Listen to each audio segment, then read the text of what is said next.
Uh-oh. Maybe we have our first phone Uh-oh. call here. Carla, go ahead. Hello, Carla. Are you there? Hello? Hi, can you hear me? Hey, there we go. Oh, I couldn't hear you for a second. Thank goodness this worked. It's Murky calling, and everyone just paused and let everyone that sink into everyone that I'm back.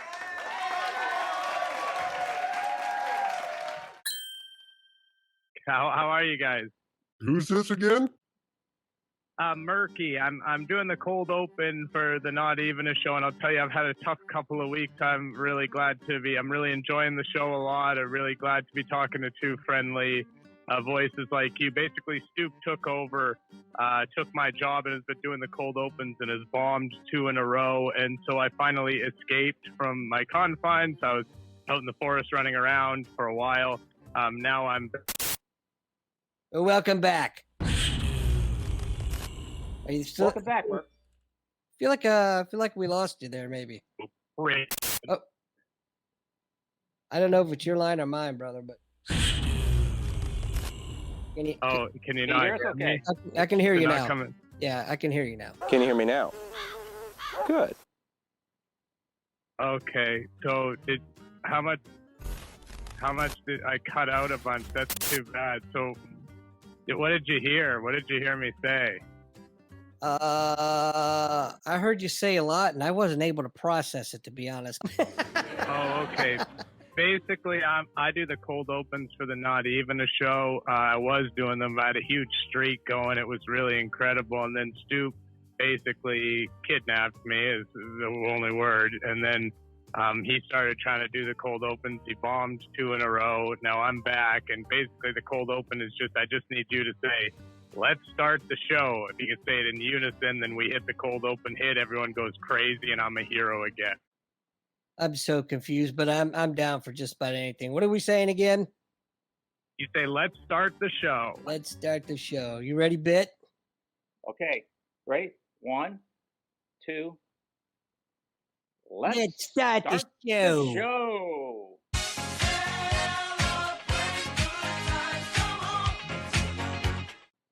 Oh, you guys are the best. Murky's back, baby. I'm so confused as to what that was. Sorry if you thought it so, but this is not even a show. It's NEAS Saturday night! Folks, there's a new kid in town. SNL is going down. There's no need to give us thanks. Just tune in and watch the pranks. Yeah, 1 call, a 2 call, a 3 call, 4. Just when you think we're finished, then we call once more. You're in a little battle and we're fighting a war. How can you stop the pranks when we're pranksters to the core? It's NEAS Saturday night, yeah. It's NEAS Saturday night, yeah. Musical guest, Steppenwolf! And your host, Mark Maron! Hey, what the fuckers and what the fuck nicks. It's me, Mark Maron. I'm hosting NEAS Saturday night. I'll be honest, not the Saturday night program that I was hoping to be a part of. But when Chris asked me to do it, I said yes. It was really a no-brainer for me. And the reason for that, and I'm just realizing now I've never said this publicly. I've never declared this, but I will say it now. The reason that I agreed to do it is because Chris is one of my guys. He's absolutely one of my guys, and so I was happy to oblige when he asked. And it is a wonderful program we have for you this week as well, as there's calls to Brian Kilmeade and Ed Tyll, plus an Officer Steve call and a Butch call. First, though, the prank stars have been laying low recently, and Chris has been doing most of the calls himself. But they've come out of the woodwork this week to call one of their favorites, the man known as Dennis Prager. Check it out. What part of Scotland? Let's find out. Scott, what part of Scotland? Hello. Hello, hi. I'm calling from Edinburgh. I spent a lovely week there with my wife a couple of years ago. Oh, beautiful. Edinburgh's lovely, lovely city. Correct. So yeah, I've been really enjoying your shows, Dennis. Somewhat new to the scene, but saw your PragerU stuff online. So I, got involved, and you come on at the end of my workday, so I've been watching at the end of work. It's been pretty good. I saw today what's going on with all this Dr. Seuss stuff, canceling the kids' books, and I just think it's wild. But it's great that there's people like you speaking out about issues affecting children. Thank you. From what I see here, you were curious why it's even worse, the cancel culture in America than in the UK. Is that correct? Is that what you were calling it about? Yeah, I mean, that's part of it. Yeah, I mean, my particular question, I was wondering if you felt a particular kinship with children, based on the fact that you both poo your pants. So we'll be back in a moment, ladies and gentlemen. I'm Dennis Prager. Rich in Houston, Texas. Hello. Yes, Dennis, how are you today? I'm well. Oh, that's great. That's good. As I told your call screener, I'm so personally offended by this Dr. Seuss thing, considering I can't imagine an author who had more effect on my childhood. But aside from that, do you think your face is trying to get away from your awful words by sinking down to the floor? Whoa. All right. Whoa. Well, We'll deal with the Dr. Seuss thing. It's going to be a very interesting thing. The first time they ever called Ed Tyll, he produced one of the most legendary snaps in the history of the channel. Ever since then, they've been trying to recreate that moment, and dare I say, they came pretty fucking close this week. Check it out. Everything's fine with Ed Tyll.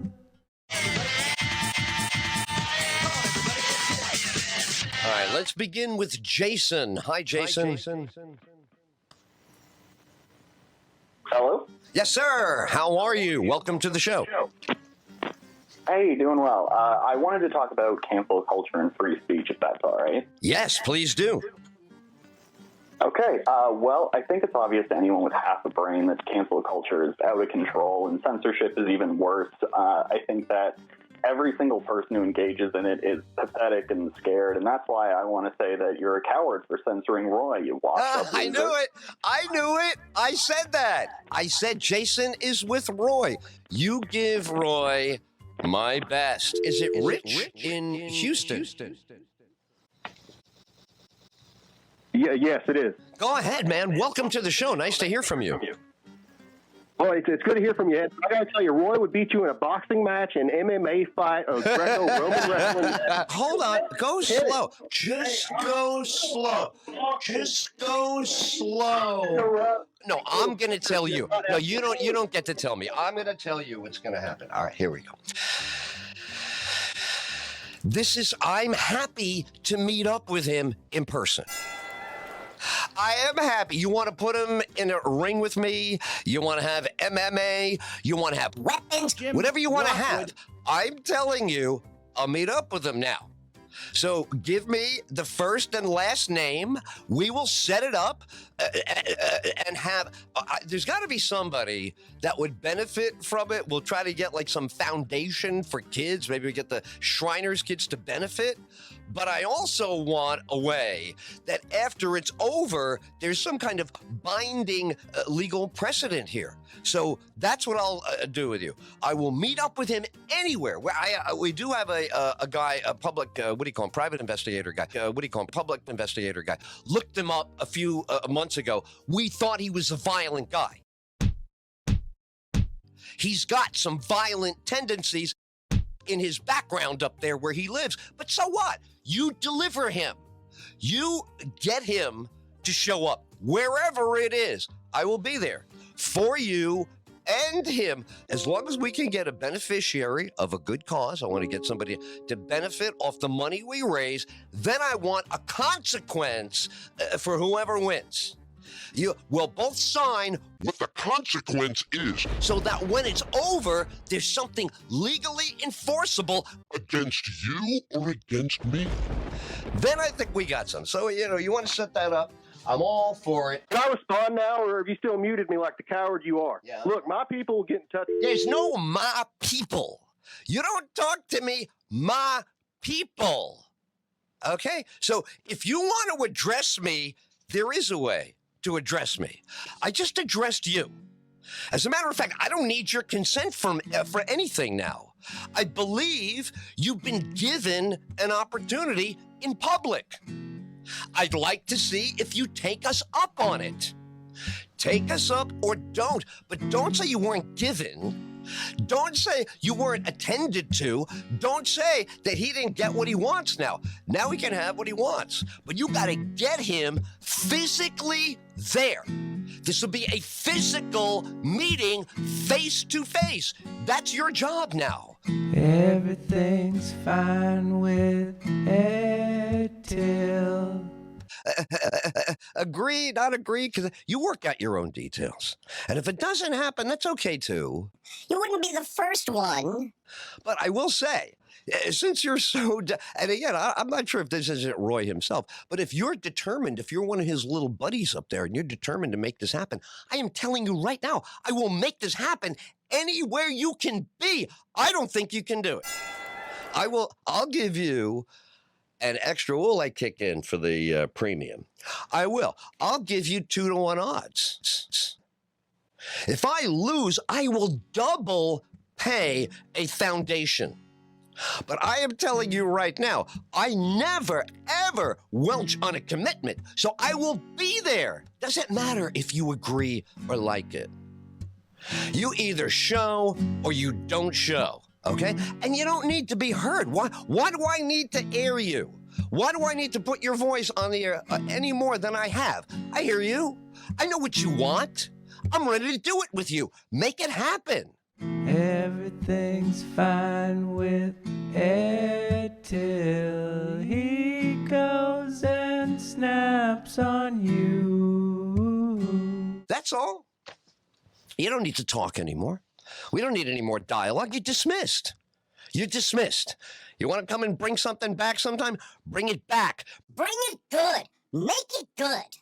Brian Kilmeade writes a bunch of shitty books, and they love calling him on his Fox News radio program to make fun of him about all of his shitty books. But he pretty much stopped taking their calls altogether, and so they did the unthinkable, and they just called his cell phone. Check it out.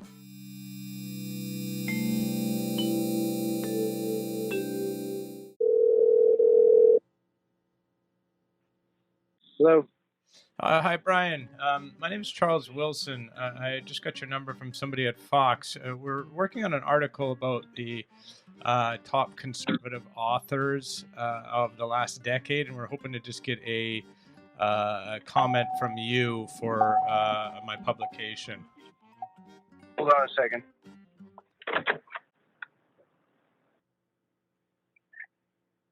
Hello? Hello, can you hear me? Can you hear me now? Yeah, you just have to go through Fox to get permission. Okay. There's a lot of... So, Okay. do you know who to contact here? I'm not The sure. media relations? Maybe you could have someone contact me. The name of my publication is Shitty Books Monthly.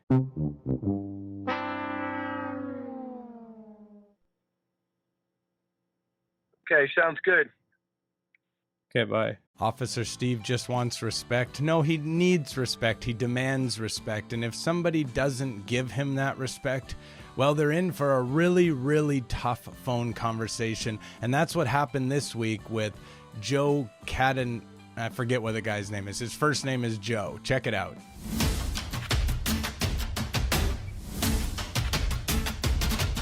Caller, are you there? Good morning. Hey, I am here. Can you hear me? Yes, you can. Loud and clear. My name's Steve. I am, full disclosure, I'm an LEO, law enforcement officer. Not sure if that means anything to you. Okay. Go ahead. What's your thoughts, sir? So, okay. Sorry, I just normally if I mention that somebody, who's you're a conservative, correct? Normally if I mention that, somebody says thank you for your service, thank you for protecting and serving, something along those lines. But no, are you not a supporter of the police? I am 100% behind those who, as a living, swear to protect and serve our community, of course. Yeah, and yet you said nothing to me when I identified myself as a law enforcement officer. So I guess it doesn't run too deep. I suppose you're the big man here, right? It's your radio show, so you're the big man. So hey, get to what you want to. What's funny, sir? Sorry, what's funny, Joe? Oh, nothing. I just you're extremely hostile towards me. That's right. Sorry. That's very hostile. I feel like you're being. Well, I feel like you're being hostile. You're not sort of treating me with the level of respect that is just sort of a baseline when you're dealing with somebody who's a law enforcement officer. That's just the way I feel. I understand and I see that that's not the way you feel, and that's totally fine. Conservatives aren't necessarily all about being lawful anymore. Oh, I love this guy. I love this guy. Come on, brother. Keep it going. What's your deal, Joe, honestly?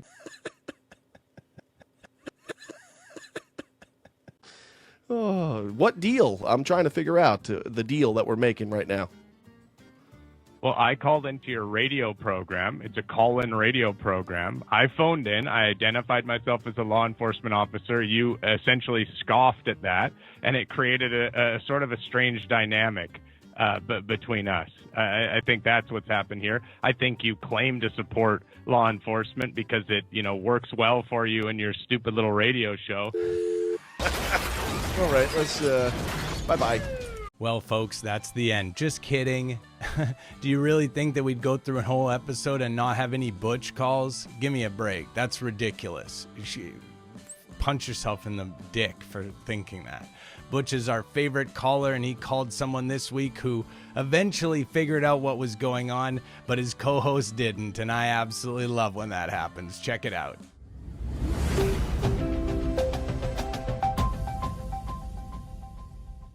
Butch has been holding for quite a while. Butch, sorry to keep you on the line there. Good morning, sir. What's on your mind this morning?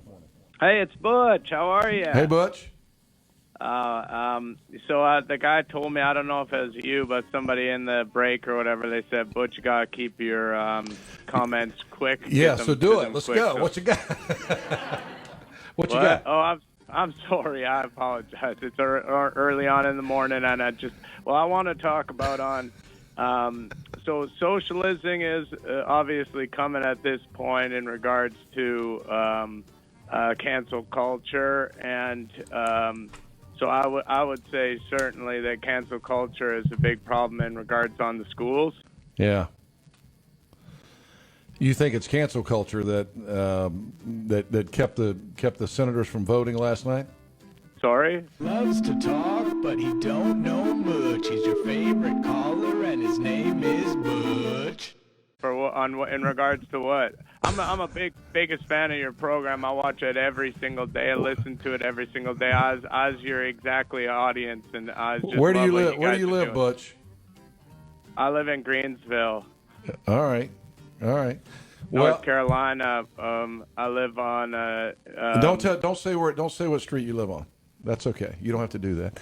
But your point, No. your point is that we're moving into an era of socialism and cancel culture, and it's affecting the schools. And I don't disagree with you. I think that's a good point. Who said that? In what way? No, I'm saying you said that. Who? For what? Oh, this is somebody messing with me. All right, let's go to the news. 26 after. That's somebody messing with me. 26. It took me a minute, but okay, I got it. 26 after. I didn't get it.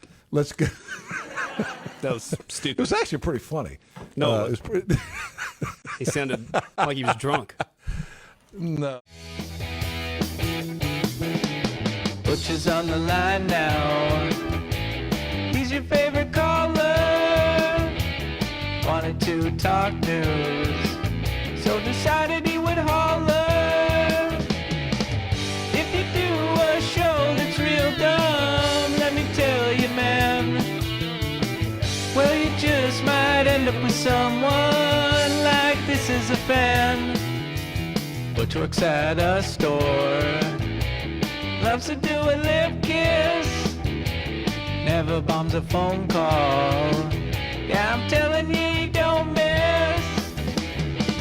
If you do a show that's real dumb, let me tell you, man, well, you just might end up with someone like this is a fan. Well, he calls so much, and he's still so out of touch. Yeah, his name is Butch, and he don't know much. His trumpet's loose. All right, everybody, it's actually the end now, and I feel like maybe you won't believe me because I did the prank before, and I apologize. This is really the end. But if you don't want it to be the end, and it actually is the end of the main one, I'm not doing another prank, but there is a bonus episode at patreon.com/notevenashow. There's JJ McCartney on there, Jesse Lee Peterson, and the Super Dave Show. Truly one of the best Patreon episodes in a long time. Go check it out. I am sitting down for this, by the way. I want to be clear. Most stand-up comedians and hosts stand up. I sit down for stand-up comedy. So wrap your head around that. Shows you how much I care about the rules. All right, see you later. Bye.